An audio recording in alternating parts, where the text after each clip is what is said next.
నాన్న మనతో మాట్లాడలాగున దేవుడు మన మనోనేత్రములు తెరచలాగున దేవుని సన్నిధిలో మనం కనిపెట్టి పరిశుద్ధాత్మ కొరకు మరొకసారి కనిపెట్టి ప్రార్థన చేస్తూ మనస్ఫూర్తిగా దేవుని ఆరాధిస్తూ ఘనపరుస్తాను. నీ ప్రేమ, నీ శక్తి నింపుము నాలోనా, నీ ప్రేమ, నీ శక్తి నింపుము నాలోనా, ఆరాధింతును హృదయమొత్తగితో, ఆరాధింతును మనసంతటితో, ఆరాధింతును బలమంతటితో, ఆరాధింతును మనసంతటితో. నీవే నా రాజు, నీవే నా రాజు. More love, more power, more of you in my life. More love, more power, more of you in my life. And I will worship you with all of my heart. And I will worship you with all of my mind. And I will worship you with all of my strength. For you are my Lord. For you are my Lord.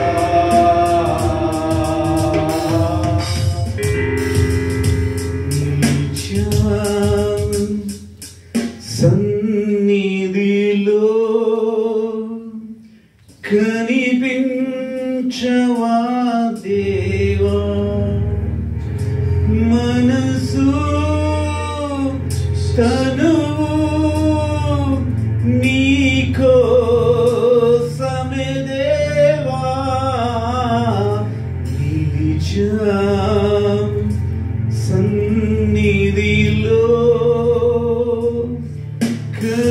కనిపించవా దేవా. Worship you father God.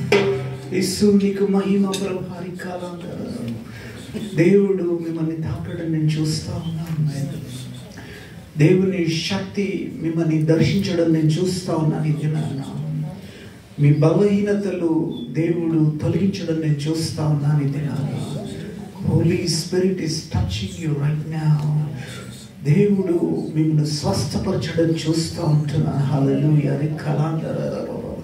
I command every demonic influences, every dark forces which are against them, I nullify you in Jesus' name. ప్రతి అంధకార చీకటి శక్తులు, ప్రతి బలహీనతలను తెచ్చిపెడుతున్న దురాత్మ సమూహాలను యేసు నామమున నేను శపిస్తూ గద్దిస్తూ బంధిస్తున్నాను తండ్రి. ఇప్పుడే నీ బిడ్డలకు విడుదలను ప్రకటిస్తున్నాను యేసు నామమున.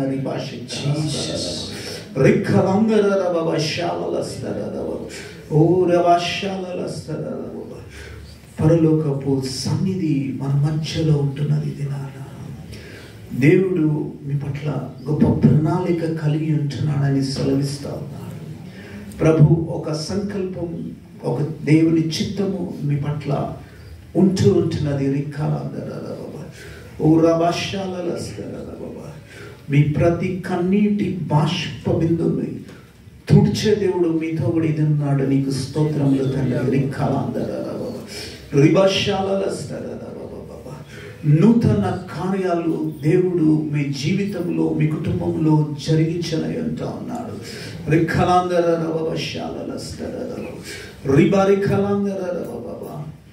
దేవా నీకు స్తోత్రములు ప్రభా. ఈ దినాన నాతో కూడా ఉన్నందుకు వందనాలు ప్రభా. నీ బిడ్డలను నువ్వు జ్ఞాపకం చేసుకుంటున్నావు, నన్ను జ్ఞాపకం చేసుకుంటున్నావు. తండ్రి, ఇది నాన్న నీవే మాతో కూడా నిబిడలతో కూడా మాట్లాడమని వేడుకుంటున్నాను ప్రభా. ఇచ్చిన ఈ గొప్ప తరుణంకై నేను సాష్టాంగపడి నీకు కృతజ్ఞతాస్తుతులు చెల్లిస్తూ ఉంటున్నాను ప్రభా. ఈ సంఘాన్ని దీవించుము, ఆశీర్వదించుము. నిమ్మలనైన స్వరముతో మాతో మాట్లాడి మమ్మల్ని బలపరిచి లోతైన అనుభవంలోకి మమ్మల్ని తీసుకొని వెళ్ళమని ఈ మనవులు యేసు నామమున అడిగి వేడుకొని ప్రార్థన చేస్తున్నాము తండ్రి. ఆమేన్, ఆమేన్. దేవునికి స్తోత్రములు, దేవునికి మహిమ కలుగునగాక. యోవేలు రాసిన గ్రంథము 2వ అధ్యాయము 15వ వచనం. సియోనులో బాకావుదుడి అంటున్నాడు. సియోనులో బాకావుదుడి ఉపవాస దినమును ప్రతిష్ఠించుడి. దేవునికి స్తోత్రము. మన సంవత్సరములో ప్రతి 40 దినాలు ఉపవాస దినాన్ని ఏం చేస్తూ ఉంటాము? ప్రకటిస్తూ ఉంటాము. ఎక్కడ?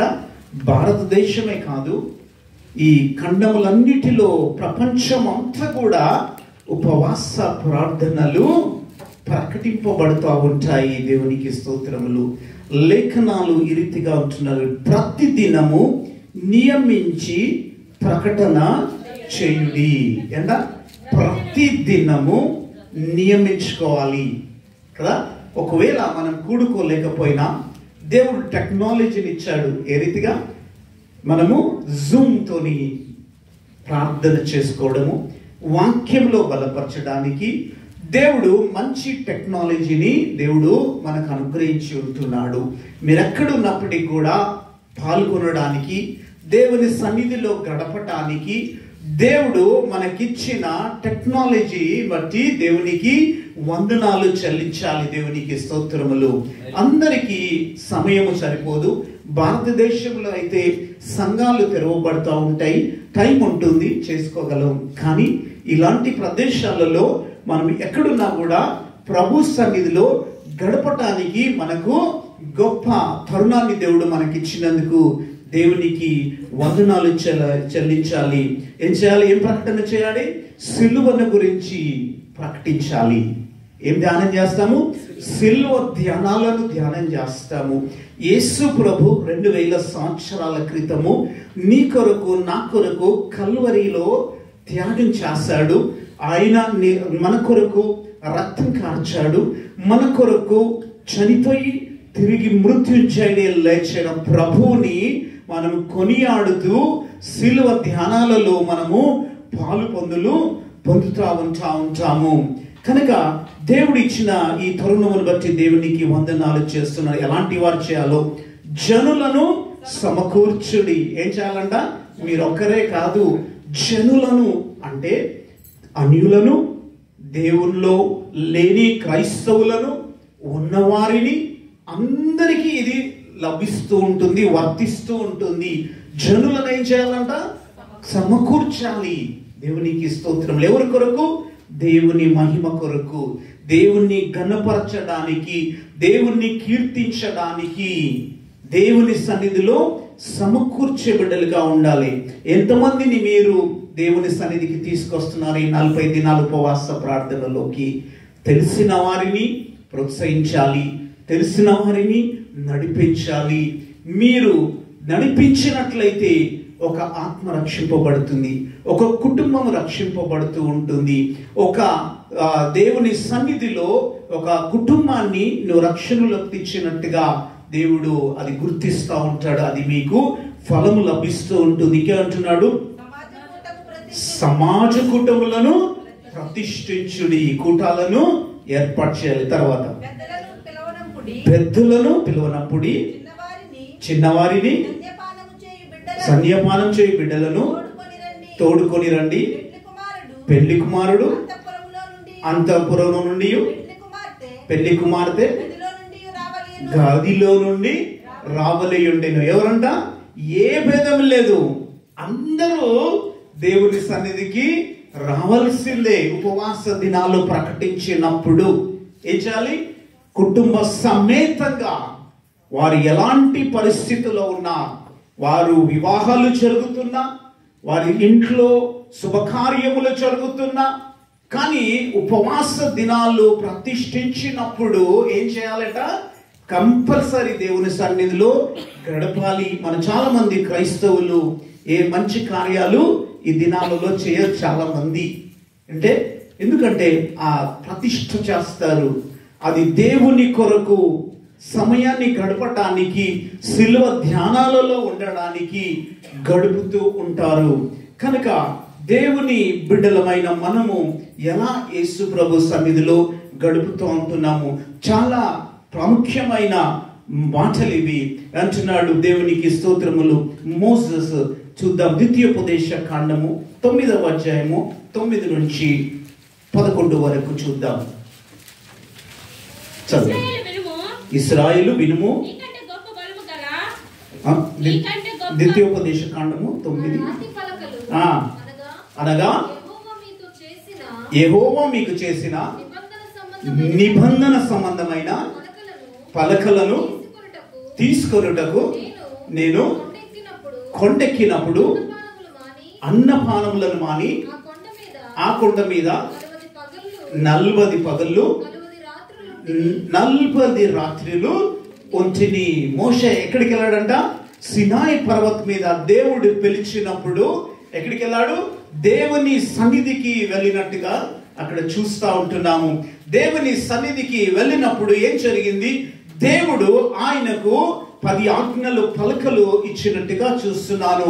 యేసు యెహోవా దేవుడు తన సొంత రాతతో ఇచ్చిన 10 ఆజ్ఞలు, ఒక నియమాలు దేవుడు అనుగ్రహించి ఉంటున్నాడు. కనుక ఆ ఉపవాసం ఉండి దేవుని దగ్గర కనిపెట్టి మోసెస్ అది పొందుకొని ఉంటా ఉన్నాడు. కనుక మనము 40 దినాలు ఉపవాస ప్రార్థనలు చేస్తూ ఉంటాము.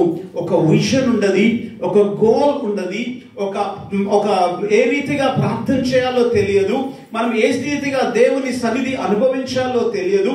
కనుక మనం ఈ 40 దినాలు ఫాస్టింగ్ ప్రేయర్స్ లో ఉన్నప్పుడు దేవుడు మనకి ఏమి అనుగ్రహిస్తున్నాడు, ఏమి దేవుడు మాట్లాడుతూ ఉన్నాడు, దేవుడు ఏమి తెలియపరుస్తా ఉన్నాడు అని కనిపెట్టి ప్రార్థించే బిడ్డలుగా ఉండాలి. చాలా మంది ప్రపంచమంతా కూడా ప్రార్థనలు చేస్తూ ఉంటారు. ఎలా చేస్తారంటే వారు ఏం చేస్తారంటే ఈ 40 దినాలు ఏం చేస్తారు? ఏది తప్పుడు పనులు చేయరు. చెప్పాలంటే సిగరెట్ మానుకుంటారు, తాగుడు మానుకుంటారు, సినిమాలు మానుకుంటారు, ఏ తప్పు కూడా చేయకుండా బహు జాగ్రత్తగా ఉంటారు. కానీ వారు ఒక ఆచారపరమైన క్రైస్తవులుగా జీవిస్తూ ఉంటున్నారు. తిరిగి ఈ 40 దినాలు అయిపోయిన వెంటనే ఏం చేస్తారు? వారి పాత జీవితంలోకి వెళ్తూ ఉంటారు. కానీ ఈ 40 దినాలలో దేవుడు మనల్ని దర్శించలాగున ప్రార్థన చేయాలి. దేవుడు మనతో ప్రత్యేకంగా మాట్లాడలాగున ప్రార్థన చేయాలి. ప్రభు సన్నిధిలో ఇలాంటి ప్రార్థనలు కొనసాగించడానికి దేవుని సన్నిధిలో మనం కనబడే బిడ్డలుగా ఉండాలి. కనుక దేవుడు మోసెస్కి ఇచ్చిన 10 ఆజ్ఞలు, అది 10 ఆజ్ఞలు దేవుడు ఇశ్రాయేలు ప్రజలను పాపములోకి పోకుండా కాపాడడానికి దేవుడు అది పాటించమని చెప్పి ఉంటున్నాడు ఆ 10 ఆజ్ఞలు. కనుక యేసు ప్రభు కూడా 40 దినాలు ఉపవాస ప్రార్థనలు చేసినట్టుగా చూస్తూ ఉంటున్నాము. లూకా సువార్త 4వ అధ్యాయము 1 నుండి 2 వరకు చూసుకుందాం. యేసు పరిశుద్ధాత్మ పూర్ణుడై యోర్దాను నది నుండి దిగివచ్చి 40 దినములు ఆత్మచేత అరణ్యములో నడిపింపబడి అపవాది చేత శోధింపబడుచుండెను. ఆ దినములలో ఆయన ఏమీయూ తినలేదు. అవి తీరిన తర్వాత ఆయన ఆకలి కొనగా చాలా మంది వచ్చారు. ఆయన ఏమీయూ తినలేదు, త్రాగలేదట. యేసు ప్రభు దేవుని సన్నిధిలో, అది దేవాది దేవుడైన సొంత కుమారుడు ఏం చేశాడు? 40 దినాలు 40 రాత్రులు ఏమి తినకుండా, ఏమి త్రాగకుండా దేవుని సన్నిధిలో కనిపెట్టి ప్రార్థన చేశాడు. ఎందుకంటే దేవుడు యేసు ప్రభు వచ్చిన మిషన్ పరిచర్య విషయంలో తండ్రి చిత్తాన్ని నెరవేర్చడానికి, తండ్రి దగ్గర శక్తి పొందుకోవడానికి, తండ్రి ప్రణాళికను ఆయన నెరవేర్పులోకి తీసుకురావడానికి దేవుని సన్నిధిలో సమయము గడిపాడు. ఎలా గడిపాడు? రాత్రింపగలు దేవుని సన్నిధిలో గడిపి ఉంటున్నాడు. ఆయన ఒక విజన్తో ప్రార్థన చేశాడు. ఆయన ప్రణాళిక, దేవుని చిత్తాన్ని తెలుసుకోవడానికి ప్రార్థన చేశాడు. మనం ఒక 40 దినాలు ప్రార్థన చేస్తా ఉన్నాము. ప్రభా, నా పట్ల నీ ప్రణాళిక ఏంటి? నీ చిత్తము ఏమైంటున్నది? నన్ను ఒక పర్పస్తో, ఒక ప్రణాళికతో ఈ లోకానికి పంపించి ఉంటున్నావు. ఈ లోకంలో వచ్చినప్పుడు నీకు మహిమకరంగా, నీకు ఘనతకరంగా, నీ చిత్తాన్ని నెరవేర్చే బిడ్డగా ఎలా ఉండాలి అని ప్రార్థన చేసే బిడ్డలుగా ఉంటున్నామా? యేసు ప్రభు తండ్రి కుమారుడై ఉన్నప్పటికీ కూడా యేసు ప్రభు 40 దినాలు 40 రాత్రిలు ప్రార్థించినట్టుగా చూస్తూ ఉంటున్నాము. కనుక మనం ప్రార్థనలు చేస్తున్నప్పుడు ఒక విజన్ ఉండాలి, ఒక గోల్ ఉండాలి. దాని నుండి దేవుడి ప్రణాళిక మన పట్ల, దేవుని చిత్తము మన కుటుంబం పట్ల, ఆయన ఉద్దేశములు ఏమైనాయని కనిపెట్టుకొని ప్రార్థించే బిడ్డలుగా ఉండాలి. ఓకే, ప్రార్థన చేస్తున్నాము అంటే కాదు, కానీ ఒక విషయంతో మనం ముందుకు సాగాలి. ఆ ప్రార్థనకు ఫలితమును పొందే బిడ్డలుగా ఉండాలి. ఆ ప్రార్థన ఫలభరితముగా ఉండాలి. అది నీకు దీవెనకరంగా, ఆశీర్వాదకరంగా, దేవుని చిత్తాన్ని తెలుసుకునే ప్రార్థనలు మనం చేసే బిడ్డలుగా ఉండాలి. దేవుడు అలాంటి ప్రార్థన మన దగ్గర నుండి కోరుతా ఉన్నాడు. దేవునికి స్తోత్రం. లూకా సువార్త 2వ అధ్యాయము 37లో చూసుకుందాం. 84 సంవత్సరములు విధవరాలయుండి దేవాలయమును విడవక ఉపవాస ప్రార్థనలతో రేయింపగలు సేవ చేయుచుండెను. చూడండి, 84 సంవత్సరములు విధవరాలు ఏం చేస్తుందంట? రేయింపగలు ఉపవాసం ఉండి దేవుని సన్నిధిలో ప్రార్థిస్తుంది, గడుపుతా ఉంటుంది, దేవుణ్ణి సేవిస్తూ ఉంటుంది. మనకు దేవుడు బలాన్ని ఇచ్చాడు, దేవుడు శక్తినిచ్చాడు, ఆరోగ్యాన్ని ఇచ్చాడు. మనం ఇంకెంతగా ప్రార్థన చేయాలి? ఒక ఛాలెంజింగ్ గా తీసుకోవాలి. విధవరాలు 84 సంవత్సరాల స్త్రీ పట్టుదలతో ప్రార్థన చేస్తూ ఉంది, మానక ప్రార్థన చేస్తూ ఉంటుంది. దేవుని మందిరాన్ని విడిచిపెట్టకుండా దేవుని మందిరములో సమయము గడుపుతూ ఆయనను వెతుకుతూ ఉంటుంది. మనము ఏం చేస్తా ఉన్నాము? ఎలా ప్రార్థన చేస్తా ఉన్నాము? ఉపవాసముతో కన్నీటి ప్రార్థన చేస్తున్నామా? Prayer is the very important in our lives. తర్వాత చదువు. ఆమె కూడా ఆ గడియలోనే లోపలికి వచ్చి దేవుని కొనియాడి యెరూషలేములో విమోచన కొరకు ఆమేన్ కనిపెట్టుచున్న వారందరితో ఆమేన్. ఎందుకు కనిపెట్టి ప్రార్థన చేసింది? దేవుని దర్శనముల కొరకు. దేవుడు యేసు ప్రభు మెస్సయ్య రానయ్యున్నాడనే ప్రవచనాలు నెరవేరబడడానికి, దేవుణ్ణి చూడడానికి ఆశగొని ప్రార్థన చేసిందట. ఆమె ఒక విజన్తో ప్రేయర్ చేసింది. మెస్సయ్య వస్తాడు, మెస్సయ్యను చూడాలి, మెస్సయ్యను కొనియాడాలి, మెస్సయ్యను ఆరాధించాలి అని ఒక విజన్ ఈజ్ వెరీ ఇంపార్టెంట్. కనుక దేవుడి ప్రత్యక్షత గురించి మనం ప్రార్థన చేయాలి. దేవుడు మనకు దర్శనమిచ్చి మాట్లాడలాగా ప్రార్థన చేయాలి. ఒక ప్రవచన రీతిగా దేవుడు మనతో మాట్లాడలాగా ప్రార్థన చేయాలి. దేవుడు మనకు మర్మాలు బోధించే ప్రార్థన మనము చేయాలి. దినదినము మనము ఆత్మీయ స్థితిలో అభివృద్ధికి వచ్చేలాగున ప్రార్థన చేయాలి. ప్రార్థన ద్వారా మనము దేవుని సన్నిధిలో ఎదిగింపబడాలి. దేవుని సన్నిధిలో అనేక విషయాలు నేర్చుకోవాలి. దేవుని బిడ్డలుగా దేవునికి స్తోత్రములు, దేవునికి మహిమ కలుగునుగాక. దేవుడు అంటాడు, మత్తయి సువార్త, లూకా సువార్త 18వ అధ్యాయం 10 నుంచి 14 వరకు చూద్దాం. ఉపవాస ప్రార్థనలు అందరము చేస్తూ ఉంటాం. ప్రార్థన చేయటకే ఇద్దరు మనుషులు దేవాలయంలోకి వచ్చారు. వారిలో ఒకడు పరిసయుడు, ఒకరు సుంకరి. పరిసయుడు నిలబడి, దేవా, నేను చోరులను, అన్యాయస్తులను, ఇతరుల మనుషుల వలన నేను కాదు కానీ సుంకరి వలన ఉండనైనందుకు నీకు కృతజ్ఞతాస్తుతులు. దేవునికి స్తోత్రములు. ఎలా అంటున్నాడు?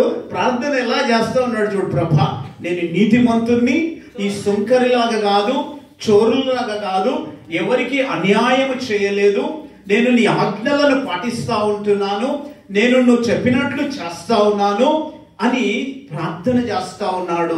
ఆయనలో ఏం కనబడుతుంది? ఒక గర్వం కనబడుతుంది, ఒక అహంకారం కనబడుతూ ఉంటుంది. తర్వాత చదువు. వారమునకు 2 మార్లు ఉపవాసం చేస్తా ఉన్నాడట. ఎన్నిసార్లు?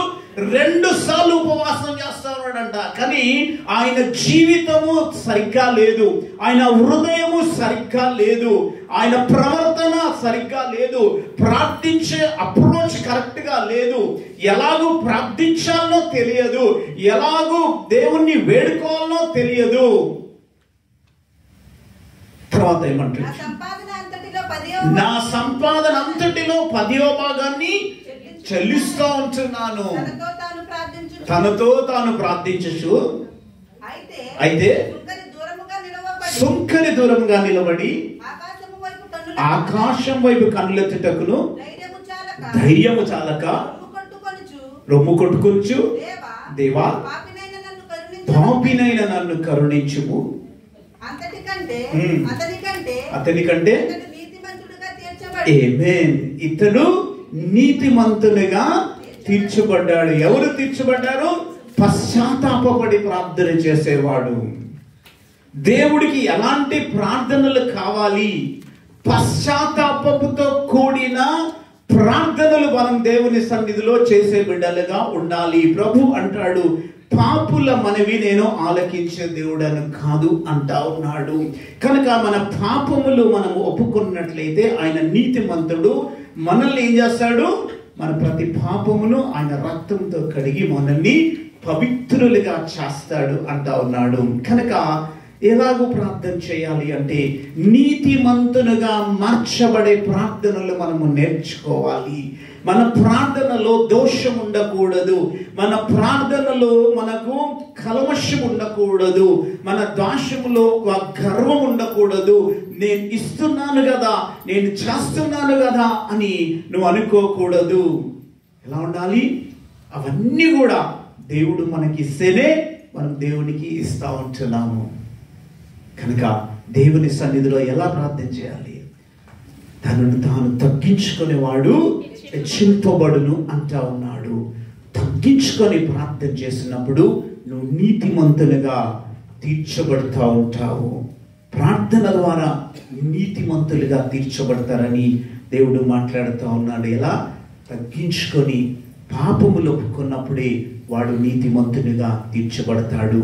యేసు రక్తంలో కడగబడిన ప్రతి ఒక్క వ్యక్తి నీతిమంతుడిగా పిలువబడుతూ ఉంటాడు. దేవునికి స్తోత్రములు. కనుక మత్తయి సువార్త 6వ అధ్యాయం 14వ వచనం నుంచి చూద్దాం. మనుషుల అపరాధములను మీరు క్షమించిన యెడల, ఆమేన్, మనుషుల అపరాధములు మీరు క్షమించిన యెడల మీ పరలోకపు తండ్రి మీ అపరాధములను క్షమించును. ఎప్పుడైతే ఇతరుల అపరాధములు మనం క్షమిస్తామో, ఏంటంటే వాడు మంచివాడు కాదు, ఆమె మంచిది కాదు, పాపాత్మురాలు, ఇవన్నీ మనకేం జరుగుతుంటాయి అంటే మన పాపములు అంగీకరింపబడకుండాన్నట్లుగా వస్తూ ఉంటాయి. చదవమా. మీరు మనుషుల అపరాధములను క్షమింపకపోయిన యెడల మీ తండ్రియు మీ అపరాధములను క్షమించడు. ప్రభు అంటాడు, నిన్ను వలె నీ పొరుగు వానిని ప్రేమించుమంటా ఉన్నాడు. నీ ప్రేమ ఎలా ఉండాలి? వాడు ఎలాంటి వారు అయినప్పటికీ, ఎంత ఘోర పాపము చేసినా, ఎలాంటి వ్యక్తి ఉన్నప్పటికీ కూడా ప్రేమించాలి, ప్రార్థించే బిడ్డలుగా ఉండాలి. ఎప్పుడైతే నువ్వు వారి పాపములు క్షమిస్తావో అప్పుడే నీ పాపములు దేవుడు క్షమిస్తాను అంటా ఉన్నాడు. దేవునికి స్తోత్రములు. కనుక మనం క్షమించే గుణం ఉండాలి. ప్రభు అంటాడు, ఎంత ఘోర పాపినైనా నేను క్షమించే దేవుడను అంటా ఉన్నాడు. దేవుడు క్షమించినప్పుడు మనుషులము మనం ఎంతటి వారము? మనం ఒక నిమిషం మాత్రము నిలకడగా ఉండలేనటువంటి మనుష్య స్వభావము కలిగిన వారం. మనము బలహీనులం అంటాడు దేవుడు. కనుక మనము ప్రేమించే బిడ్డలుగా ఉండాలి, క్షమించే బిడ్డలుగా ఉండాలి. దేవుడు మనల్ని క్షమించాలి అంటే ఇతరులు నీకు ఎలాంటి వ్యతిరేకత మాట్లాడినా, నీకు ఎలాంటి కీడు చేసినా, ఎలాంటి అన్యాయము చేసినా క్షమ అనేది మన జీవితంలో ఉండాలి. యేసు ప్రభు కల్వరిలో ఉన్నప్పుడు అంటాడు, వీరేం చేయుచున్నారో వీరెరగరు గనక వీరిని క్షమించుము అంటా ఉన్నాడు. యేసు ప్రభు ఏ దోషము చేయలేదు, ఏ అపరాధము చేయలేదు. అయినప్పటికీ కూడా ఆయన దోషిగా నిలబడి ఉంటున్నాడు. ఆయన కల్వరిలో ప్రాణము పోయినంతగా ఆయన శ్రమపడి ఉంటా ఉన్నాడు. కనుక ఆ సమయంలో, ఆ సిట్యువేషన్ లో కూడా ప్రభు అంటాడు, వీరేం చేయుచున్నారో వీరెరగరు గనక వీరిని క్షమించుము అని పలికిన మాటలు. వారు నీకు వ్యతిరేకంగా చేసిన వారు ఏం చేస్తా ఉన్నారో తెలియకనే చేస్తూ ఉంటారు. ఒకవేళ వారు తెలిసి గ్రహించినట్లయితే వారెన్నడూ కూడా చేయలేరు. కనుక నీవు క్షమించితేనే కానీ నీ పాపములు క్షమింపబడతాయి అంటా ఉన్నాడు. కనుక క్షమ చాలా మంచి గుణ లక్షణంలో ఉంటున్నాయి. కనుక క్షమించే మనస్సు కలిగి ఉండాలి. ఈ 40 దినాల ప్రార్థనలు మనము నేర్చుకోవలసినది క్షమా గుణము కలిగినప్పుడు మన పాపములు కూడా దేవుడు క్షమిస్తానని దేవుడు మాట్లాడుతూ ఉంటున్నాడు. మత్తయి సువార్త 21:22లో చూసుకున్నాం.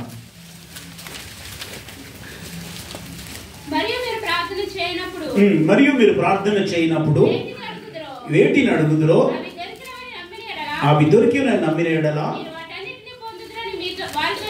ఏమేని అంటున్నాడు, మీరు ఏదైతే ప్రార్థన చేస్తారో అవన్నీ దొరికిన నమ్మిన ఎడలా అవి మీకు లభిస్తూ ఉంటాయి. ప్రార్థన యందు విశ్వాసం కలిగి ఉండాలి. నా ప్రభువు నేను నమ్ముతున్నాను గనక దేవుడు చేస్తాడు.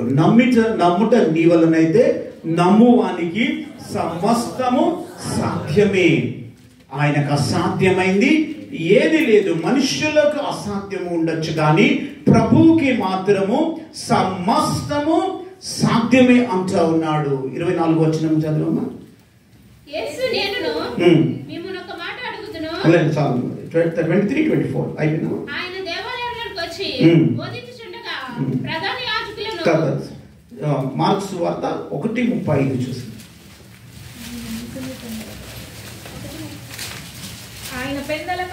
ఆయన పెందల కడనే లేచి ఇంకా చాలా చీకటిగా ఉన్నప్పుడు బయలుదేరి అరణ్య ప్రదేశములోకి అక్కడ ప్రార్థన చేయుచుండెను. యేసు ప్రభు ఎక్కడ ప్రార్థన చేస్తా ఉన్నాడు? ప్రతిదినము పెందల కడ లేచి. ఎప్పుడు చేయాలి మనం ప్రార్థన? పెందల కడ లేచి. ప్రభు అంటాడు మొదటి స్థానం ఆయనకి ఇవ్వాలి. మనం లేవగానే ఏం చేయాలి? మొదట ప్రభువుకి అర్పించాలి. దేవుడు ఈ దినాన మనము కళ్ళు తెరిసాము, బ్రతికి ఉన్నాము అంటే ఆయన కృపను బట్టి. కనుక ఆయనకు చెందవలసిన మహిమ వేరొకరికి ఇచ్చే దేవుడని కాదు అంటాడు. ఏం చేయాలి? ఆయనకు మహిమ ఇచ్చేగలలా ఆయన సన్నిధిలో పెందలకడ లేసి సమయాన్ని గడుపుట నేర్చుకోవాలి. యేసు ప్రభు కూడా పెందలకడ లేచి ఏకాంతంగా దేవునితో సమయము గడిపాడట. మన ఫెలోషిప్ ఎలా ఉండాలి అంటే పర్సనల్ లైఫ్ విత్ గాడ్, దేవునితో సమయము గడుపుట నేర్చుకోవాలి.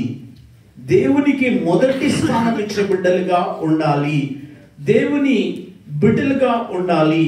కనుక దేవుడు మనము కోరుకునేది ఏంటంటే నీవు ఆయనకు మొదటి స్థానం ఇవ్వాలి. నీ జీవితంలో పెందల కడ లేచి నీ ఏ పని చేయకుండా మొదటిగా ఆయనకి ఇచ్చినప్పుడు ఆ దినమంతా కూడా ఆయన సన్నిధి మీతో కూడా ఉంటుంది. యోషుతో అంటాడు కదా, నేను నిన్ను విడువను ఎడబాయను, నిబ్బరం కలిగి ధైర్యంగా ఉండు అంటాడు. కనుక దేవుడు సమయము ఆయనకు మొదటి స్థానం ఇచ్చినప్పుడు ఆ దినమంతా కూడా దేవుడు నీతో కూడా ఉంటాడు. యోషువతో ఉన్న దేవుడు నీతో కూడా నాతో కూడా ఉండి నడిపించే దేవుడు ఆయనతో ఉన్నాడు. ఆయన మర్చిపోయే దేవుడు కాదు. కనుక దేవుని బిడ్డలుగా ఉన్నప్పుడు ఆయన సన్నిధిలో యోహాను సువార్త 15:7 చూసుకో. నాయందు మీరును మీ యందు నా మాటలు నిలిచి ఉండిన ఎడల ఆమేన్ అంటున్నాడు దేవుడు. నా యందును మీ యందును నా మాటలు నిలిచి ఉన్న ఎడల మీకేది ఇష్టమో ఎవరు ఉండాలి? ఆయన మాటలు మన యందు నిలిచి ఉన్న ఎడల ఏం జరుగుతుంది? మీకు ఇష్టమైన ఏదో అది అడుగుడి, అది మీకు అనుగ్రహింపబడును. కనుక దేవుని మాటలు మన యందు నిలిచి ఉండాలి. ఆయన మాటలు శక్తి గలవి. ఆ ప్రభు అంటాడు, నా మాట ప్రతి నోటి నుండి వచ్చే ప్రతి మాట వల్ల మానవుడు బ్రతుకుతాడు అంటా ఉన్నాడు. ఆమేన్. కనుక ఆయన యందు మనము నిలిచే ఉండాలి. దేవుని బిడ్డలుగా ఆయనలో మనము జీవించాలి. ఆయన బిడ్డలుగా మనము బ్రతకడం నేర్చుకోవాలి.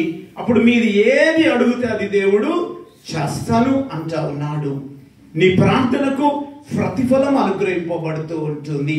కనుక యోహాను సువార్త 14:13 చూసి, మీరు నా నామమున ఏది అడుగుదురో తండ్రి కుమారుని యందు మహిమపరచబడుటకై.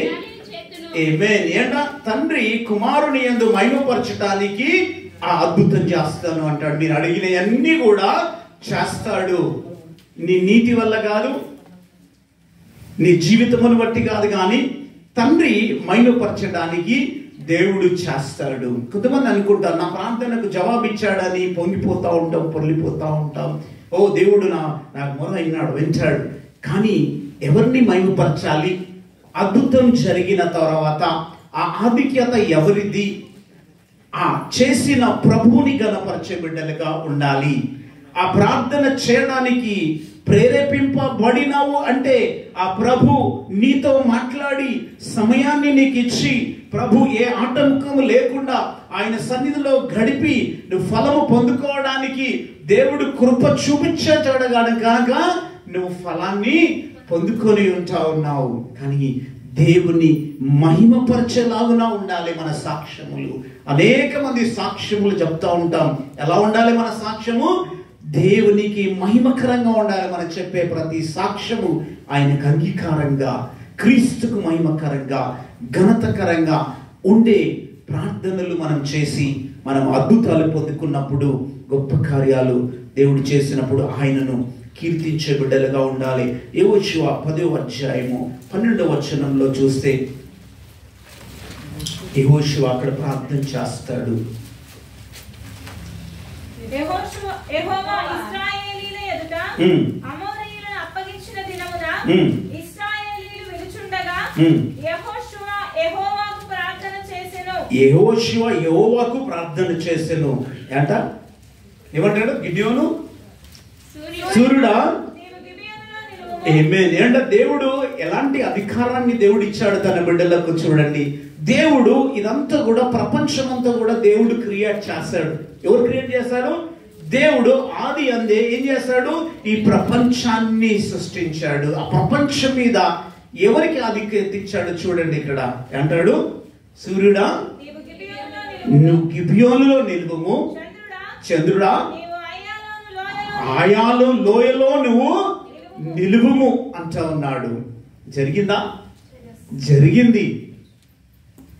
దేవుడు తన బిడ్డలకు ఎలాంటి అధికారం ఇచ్చాడంటే ఈ సృష్టి మీద అంతటి మీద ఆయన అధికారం ఇచ్చాడు. ఎవరికి ఇచ్చాడు? ధనవంతులకు ఇవ్వలేదు, ఎవరికి జ్ఞానవంతులకు ఇవ్వలేదు, ప్రైమ్ మినిస్టర్స్కి ఇవ్వలేదు. మన ప్రభువు ఎవరికి ఇచ్చాడంటే ప్రార్థించి ఆయనను వెంబడించి ఆయనను ప్రేమించి ఆయన ఆజ్ఞలకు లోబడిన బిడ్డలకు సమస్త అధికారాన్ని ఇచ్చాడు. అంట ఈ సృష్టిని ఆజ్ఞాపించినప్పుడు అది నీకు లోబడుతుంది అంటా ఉన్నాడు. దేవునికి స్తోత్రములు. కనుక ఏమంటున్నాడు? దేవుడు అధికారాన్ని ఇచ్చాడు. శిష్యులతో అంటాడు, పేతురుతో, నా పరలోకపు తాళములు నేను నీకు ఇస్తా ఉన్నాను. ఏది భూమి మీద నువ్వు బంధించదో అది పరలోకమందు బంధింపబడును. అంటే ఏది బంధించాలి? ఏదైతే నీకు ఇబ్బందికరంగా ఉందో, ఏదైతే నీకు హానికరంగా ఉందో, ఏదైతే అనారోగ్యంతో ఉంటుందో, ఏదైతే నీకు సమస్య ఉంటుందో దాన్ని బంధించమంటా ఉన్నాడు. ఎక్కడ బంధింపబడుతుంది? పరలోకమందు బంధింపబడుతుంది. ఇక్కడ బంధించినప్పుడు దేవుడు అక్కడ కార్యాన్ని చేస్తాను అంటా ఉన్నాడు. కనుక నువ్వు సాధారణమైన వ్యక్తివి కాదు. ప్రార్థించే బిడ్డలు ఆసామాసి వ్యక్తులు కాదు. వారు శక్తివంతమైన దేవుని బిడ్డలై ఉంటా ఉన్నారు. వారు ఏది అడిగితే దేవుడు అది చేస్తాను అన్నాడు. కనుక ప్రభు అడిగినప్పుడు ఈ సృష్టిని మాత్రము మనము మాట మాత్రము సెలవిస్తే అది జరుగుతుంది అంటా ఉన్నాడు. ఈ సూర్య చంద్ర నక్షత్రములను ఆపే శక్తి దేవుడు నాకు నీకు ఇచ్చాడు. దేవునికి స్తోత్రములు కలుగును గాక. దేవునికి మహిమ. కనుక దేవుని బిడ్డలు ఎంతో ధన్యత కలిగిన బిడ్డలై ఉంటున్నారు. ఎంతో శక్తివంతమైన బిడ్డలు ఉంటున్నారు. మనం అనుకుంటాం మనకు శ్రమ వచ్చినప్పుడు శక్తి మనకు అర్థం కాదు. ఎలాంటి శక్తి దేవుడు మనకిచ్చాడు, ఎలాంటి జీవితాన్ని మనకిచ్చాడు. కనుక దేవుడు అంటున్నాడు, ఆయన నామమున ఏది అడిగితే అది చేస్తాను అంటా ఉన్నాడు.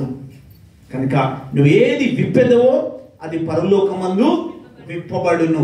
అంటే నీ ఏ అవసరతలు ఏమున్నా, నీ అక్కర్లు ఏమున్నా, నీ బ్లెస్సింగ్స్ కావాలి అన్నా ఏం చేయాలి? ఇక్కడ యేసు నామమున మీరు అడిగినప్పుడు అది అక్కడ నుంచి రిలీజ్ అవుతా ఉంటుంది. ఏది విడుదల చేస్తారో అది పరలోకమందు విడుదల జరుగుతుంది అంటా ఉన్నాడు.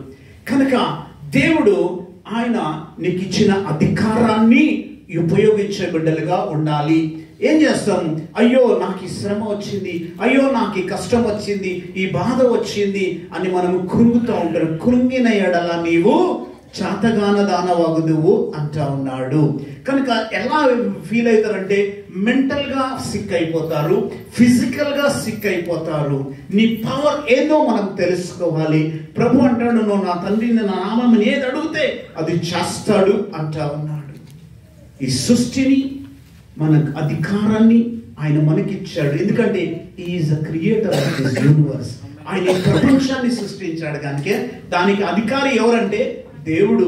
ఆయన బిడ్డలమైన మనకు కూడా దేవుడు అధికారం ఇవ్వబడి ఉంటున్నది.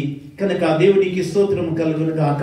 యాకోబు రాసిన పత్రికలో ఈ రీతిగా ఉంటుంది. 5వ అధ్యాయము, ఇక్కడ 5వ అధ్యాయము 17వ వచనం. ఏలియా మన వంటి స్వభావం కలిగిన మనుషుడే. వర్షింపకుండున్నట్లు అతడు ఆసక్తితో ప్రార్థన చేయగా 3.5 సంవత్సరములు భూమి మీద వర్షింపలేదు. ఎలాంటి వాడంట? ఏలియా కూడా మనలాంటి స్వభావం గలవాడినంట. ఫీలింగ్స్ ఉన్నాయి, కోపం ఉంది, అన్నీ ఉన్నాయి. మనలాంటి స్వభావం కలిగిన వ్యక్తులు అంటే మన బలహీనతలను దేవుడు క్షమించే దేవుడు. ఆయన సన్నిధికి వెళ్ళినప్పుడు ఆయన ఏం చేస్తాడంటే ఇక్కడ అంటాడు, ఏలియా మన వంటి స్వభావం కలిగిన వాడే మనుషుడే. వర్షింపకుండున్నట్లు అతడు ఆసక్తితో ప్రార్థన చేయగా 3.5 సంవత్సరములు భూమి వర్షింపలేదు. ఏంటా? భూమి మీద వర్షము కురవలేదట. That is the power of God. ఆ పవర్ నీకు దేవుడు ఇచ్చాడు, మనకిచ్చాడు. ఈ సృష్టిని ఏలడానికి దేవుడు అధికారాన్ని మనకి ఇచ్చాడు. తర్వాత చూస్తే అతడు మరలా ప్రార్థన చేయగా ఆకాశము వర్షం ఇచ్చి భూమి తన ఫలము ఇచ్చెను. దేవునికి స్తోత్రములు. ఏదైనా చేయడానికి అధికారం దేవుడు మనకిచ్చాడు. ప్రార్థన చేసినప్పుడు వర్షం ఆగిపోయింది. ప్రార్థన చేయగా వర్షం కురిచి ఏం జరిగింది? ఫలములు అనుగ్రహింపబడి ఉంటా ఉన్నాయి. కనుక ఎక్కడో ఏమో జరగట్లేదని కాదు, ఎక్కడ మన జీవితంలో జరగాలి. నీ ప్రార్థనలో అంత శక్తి ఉంటుంది. నిజంగా దేవుడిని వెంబడించినట్లయితే, ఆయన ఆజ్ఞలకు లోబడి ఆయన చిత్తానుసారంగా బ్రతికిన బిడ్డలకు దేవుడు గొప్ప ఆధిక్యతనిచ్చాడు ప్రార్థన వల్ల. దేవునికి స్తోత్రములు. కనుక దేవుడు దేవుడిచ్చిన ఈ అవకాశాన్ని మనము ఉపయోగించుకునే బిడ్డలుగా ఉండాలి. ఈ 40 దినాలు 40 రాత్రులు మనం ఉపవాసంతో ప్రార్థన చేస్తున్నప్పుడు మన జీవితాలు మార్చబడాలి. ఏదైతే మన జీవితంలో జరగట్లేదో అది జరిగే ప్రార్థనలుగా ఉండాలి. కనుక దేవుడు ఏం చేస్తాడు? నా నామమున మీరు ఏది అడిగినా నేను చేస్తాను అన్నాడు. భూమి మీద ఏది బంధిస్తారో అది పరలోకమందు బంధింపబడును, ఏది విప్పెదరో అది పరలోకమందు విప్పబడును. కనుక ఈ సృష్టిని అంతా కూడా అధికారాన్ని ఏలడానికి ప్రభు మనకు అనుగ్రహించి ఉంటున్నాడు. కనుక మనం ఏ దాని గురించి చింతించద్దు. చింతించి నువ్వు ఊరడు ఎక్కువ మూరడు తక్కువ చేయలేవు, నీ చింత యావత్తు నా మీద వేయమంటా ఉన్నాడు. కనుక మనం చింతించడం మానుకోవాలి. దేవునికి స్తోత్రములు కలుగును గాక. ఇక్కడ నుండి ప్రభు మనతో ఇది నన్ను మాట్లాడాడు.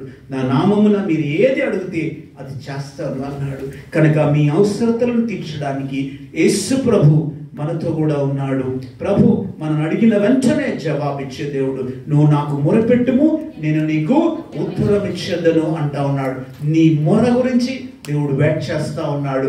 నీ ప్రార్థన గురించి దేవుడు వెయిట్ చేస్తున్నాడు. నీకు అవసరతలు తీర్చడానికి ఆయన సిద్ధంగా ఉన్నాడు. నీవు నేను సిద్ధంగా ఉన్నామా? ఇది నాన్న ప్రశ్న వేసుకుందాం, కళ్ళు మూసుకుందాం, ఇది నాన్న ప్రార్థన చేసుకుందాం. యేసు ప్రభా, ఈ దినాన్న మాతో కూడా నీ బిడ్డలతో కూడా మాట్లాడిన విధానాన్ని బట్టి వందనాలు, స్తోత్రములు. నాయన నీ లోతైన అనుభవంలోకి మమ్మల్ని నడిపించు ప్రభా.